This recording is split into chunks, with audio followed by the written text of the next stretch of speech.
Porque a Polícia Civil do DF prendeu um médico veterinário de 30 anos de idade por um esquema de tráfico de drogas numa clínica veterinária aqui no Distrito Federal. O espertinho, cara, ele vendia cetamina, anestésico de cavalo, usado como drogas em festas aqui. Ana Bianchini, inclusive, tem todos os detalhes dessa grande operação. Aninha, com você. Muito boa tarde, querida.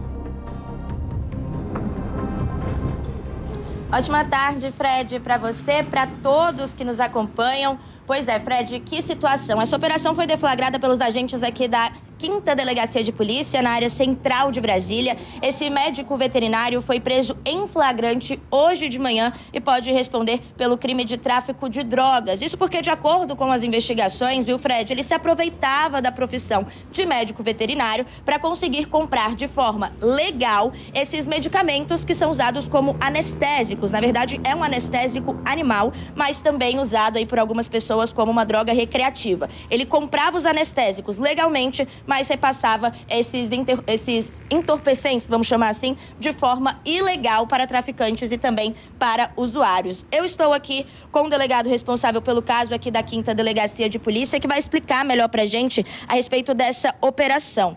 Doutor, vocês conseguiram apreender vários frascos de anestésico na clínica desse homem, né, que funcionava em Ceilândia.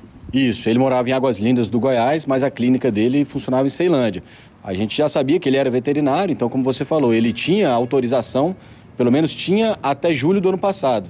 A partir dela foi cancelada justamente porque a gente oficiou o Ministério da Agricultura perguntando na quantidade que ele comprava, se era uma quantidade razoável, e eles emitiram um relatório falando que não, que o que ele comprava era absurdamente, e desde que o Ministério da Agricultura tomou essa ciência, ela suspendeu o registro de compra desse médico veterinário.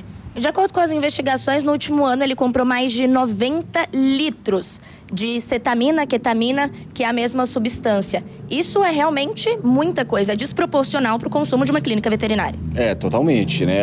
Porque a ketamina, a única função dela é anestesiante veterinário. Então ela é usada em cirurgias.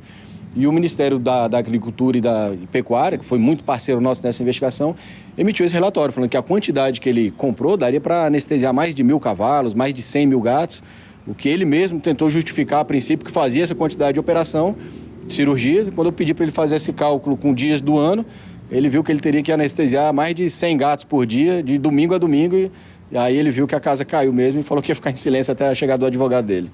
E essa operação, Fred, ela não começou depois de uma denúncia e nem nada, não. Muito pelo contrário. Foi feita uma prisão em flagrante de um traficante que atuava aqui na área central de Brasília pelos agentes da 5ª Delegacia de Polícia. E durante esse flagrante, a polícia conseguiu acessar o celular desse traficante. E foi no aparelho telefônico, então, deste homem que eles encontraram conversas entre o suspeito e o veterinário e conseguiram chegar até o homem, então, que vendia essa droga para outros traficantes aqui da região. A gente vai continuar acompanhando esse caso e só lembrando e reforçando que, como o delegado disse, foi uma operação realizada pela Polícia Civil, mas com o apoio do programa Vigi Fronteiras do Ministério da Agricultura e também Pecuária. E uma informação que é legal a gente passar aqui, viu, Fred, para o pessoal de casa ficar sabendo, ele fazia pedidos em grande quantidade, em média a cada 15 dias, e quando tudo isso chegava na mão dele, ele mandava uma mensagem para o pessoal, mas ele tentava disfarçar. O que ele falava? Isso, ele tinha uma espécie de lista de transmissão, que eram os clientes, os usuários que compravam dele, até outros traficantes que compravam para revender. E quando chegava até para disfarçar, para não usar o termo de ketamina, ele falava, ó, a ração chegou, quem quiser encomendar, entre em contato que a gente vai fazer as entregas. Então era o termo que ele usava em vez da ketamina, era a tal da ração, que a gente sabe que na verdade era ketamina, né? E doutor, o que essa substância causa quando as pessoas usam como uma droga para uso recreativo? Ela, por ser um anestesiante, ela causa um torpor, uma sensação de tranquilidade e paz, mas em certa quantidade ela pode causar até alucinações, né? Como a gente teve alguns casos recentes aí de pessoas famosas que foram envolvidas com esse tipo de droga. Perfeito. Fred, esse caso recente que o doutor acabou de citar é justamente o caso da Sinhazinha, ex-Sinhazinha do Boi Garantido, a Dídia Cardoso, que foi encontrada sem vida em casa em Manaus na última semana, e a suspeita da polícia é de que ela tenha morrido justamente por conta de uma overdose de cetamina. Toda essa situação desencadeou uma operação gigantesca lá no estado do Amazonas, onde pelo menos 3 pessoas já foram presas por influência ao consumo desse tipo de substância. Fred. Pronto, tá aí o espertão. Eu gosto desses caras que acham que são mais espertos que a polícia. A polícia, então tá, faz umas contas aí, que eu quero ver se você vai usar isso tudo. O cara tinha que colocar lá anestesia mais de 100 gatos por dia. Por dia, tá de brincadeira, né? Parabéns aí à polícia, Aninha, muito obrigado por todas as informações.